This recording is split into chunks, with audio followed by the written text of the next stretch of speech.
మాట్లాడుతున్నారు పేపర్లు చించి మీ మీద వేయటం వల్ల అవమానం జరుగుతుందని మేము ఫీల్ అవుతున్నాం. ఈ విధంగా రెచ్చగొట్టే చర్యలు చేస్తే అది మర్యాద కాదు అని మనవి చేస్తున్నాను.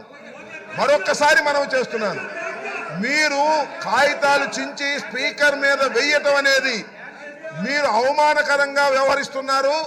మా సభ్యులను సభను రెచ్చగొడుతున్నారు, జాగ్రత్త. మరొకసారి చెప్తున్నా, మీరు ఎంతసేపు అయినా నిరసన చెప్పండి. మీరు ఇక్కడ కూర్చుని ఎవరు లేరని కాదు, ఊరికి కాగితాలు చింపి స్పీకర్ మీద వేసి అవమానకరంగా మాట్లాడటం, అవమానకరంగా జెక్చర్స్ ఇవ్వటం పట్ల తీవ్ర నిరసన వ్యక్తం చేస్తున్నాం. మీరు మర్యాద తప్పుతున్నారు, సభా సాంప్రదాయాలు తప్పుతున్నారు. ఇలా సభా సాంప్రదాయాలు తప్పితే మేము కూడా తప్పవలసి ఉంటుంది అనేది గుర్తుపెట్టుకోండి. కాగితాలు చించి ఆ పుస్తకాలు చించి మీరు వేసేటటువంటి ప్రయత్నం చేస్తున్నారు. ఇది మర్యాద కాదు. అసలు మీరు సభలో ఉండదలుచుకున్నారా, వెళ్ళదలుచుకున్నారా? వెళ్ళదలుచుకుంటే చెప్పండి, మీ అంతటా మీరు వెళ్ళండి. ఒకటి లేదు, సస్పెండ్ చేయించుకుంటారా చేయించుకోండి, లేదు అలా కూడా వెళ్ళరు, మార్షల్తో నెట్టించుకుంటారా నెట్టించుకోండి. ఆప్షన్స్ ఆర్ యువర్స్, అంతే తప్ప ప్రతిసారి అడ్డం వచ్చి కాగితాలు చింపి, అక్కడ ఉన్నటువంటి అమూల్యమైనటువంటి కాగితాలు చింపి మీరు స్పీకర్ మీద వేయటాన్ని మేము నిరసిస్తున్నాం. అది తప్పుపడుతున్నాం, అది సాంప్రదాయం కాదని చెప్తున్నాం. అలా చేయటం వల్ల మేము రెచ్చిపోవాల్సిన పరిస్థితి ఏర్పడుతుందని కూడా సున్నితంగా హెచ్చరిస్తున్నాం. జాగ్రత్త అని కూడా చెప్తున్నాం. అధ్యక్ష, వీళ్ళు మారదని పదే పదే మనం మాట్లాడుకుంటున్నాం. అధ్యక్ష, వీళ్ళు ప్రజా సమస్యల గురించి సభలో మాట్లాడుతున్నట్టుగా బిల్డప్ చేసి సభని హైజాక్ చేసి మీడియా అటెన్షన్ తీసుకోవడానికి చేసే ప్రక్రియ కానీ సిగ్గుమాలిన దురదృష్టకరమైన అధికార దాహంతో అధికారమే పరమావధిగా ఈ నీచమైన రాజకీయ ప్రక్రియకి ఒడిగట్టారు. అధ్యక్ష, అది తప్పని చెప్పి మేము పదే పదే చెబుతున్నాం. అధ్యక్ష, వాళ్ళు మారటం లేదు. ఇది చల్లటాన్ని విసరటాన్ని మొక్క మీద వేసి కొట్టడం అనేది చాలా చాలా తప్పు. దాన్ని మార్చుకోమని చెప్పి కూడా నేను కోరుతూ, అధ్యక్ష నేను అడుగుతున్నా, ఏం సాధించారు మీరు? 2014లో 19లో మీ నారా చంద్రబాబు నాయుడు పరిపాలించినప్పుడు ఈ రాష్ట్రానికి ఏం జరిగిందో చర్చిద్దామంటే సభలోంచి పారిపోతారు. మీ నాయకుడు ఇచ్చిన హామీల గురించి చర్చిద్దామంటే సభలోంచి పారిపోతారు.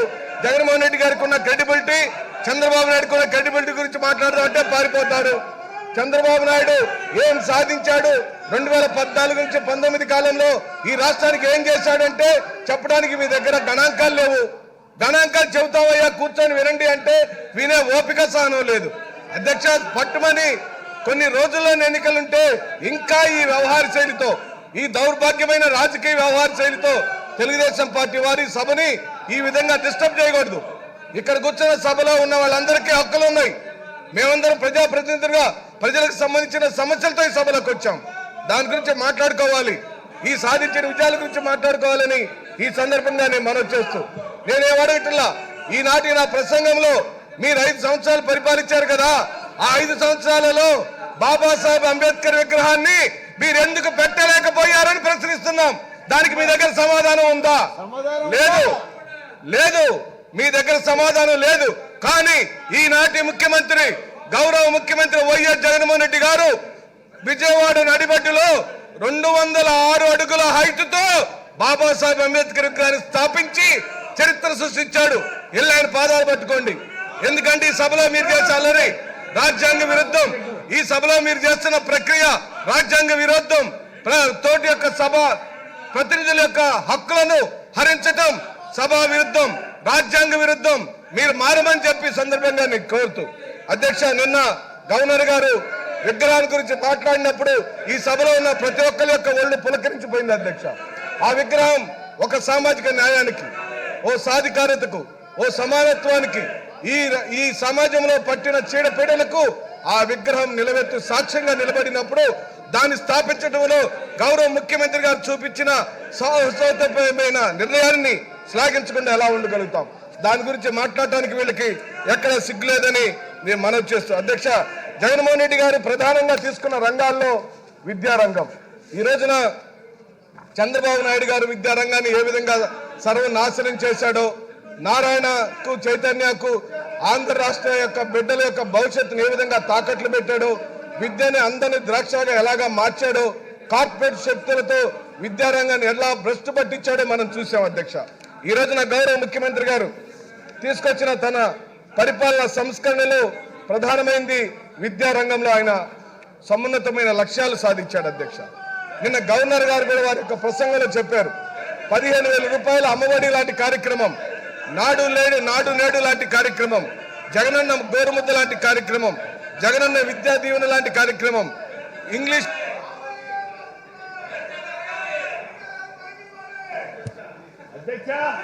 మీడియాన్ని ఈ రోజున పేద ప్రజలకు, పేద విద్యార్థులకు.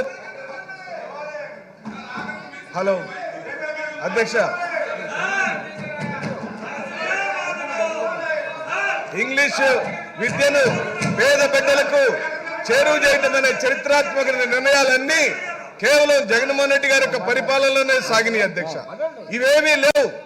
మీరు గమనిస్తే విద్యారంగం మీదే జగన్మోహన్ రెడ్డి గారి యొక్క పరిపాలన తీసుకురాబడిన సంస్కరణలు, చంద్రబాబు నాయుడు యొక్క పరిపాలన చేసిన విద్యారంగ సంస్కరణ మీద చర్చిద్దామంటే తెలుగుదేశం పార్టీ వాళ్ళు దానికన్నా రెడీ అవ్వాలి.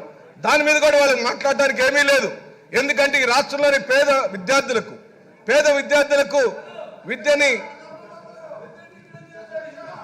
విద్యని అందరినీ ద్రాక్షగా చేశాడు అధ్యక్ష. ఇది చాలా మంది తల్లులకు గుండెకోత అధ్యక్ష.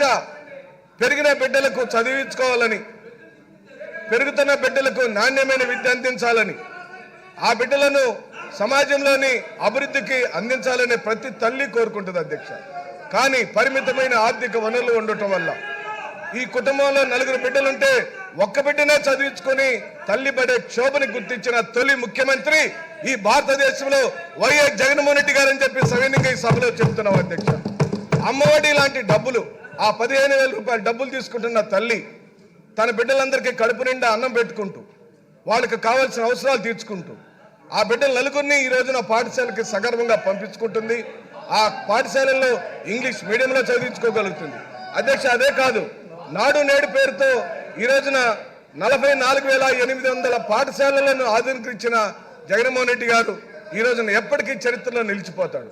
అంత సున్నితమైన అంశాలను మీరు ముఖ్యమంత్రి స్థాయిలో కూర్చొని అంతగా మైక్రో లెవెల్లో ప్రజలకు సంబంధించిన అంశాలను పట్టించుకోవడం అనేది చాలా అరుదుగా జరిగే సంఘటనలు అధ్యక్ష. ఈ రోజున మీరు గమనిస్తే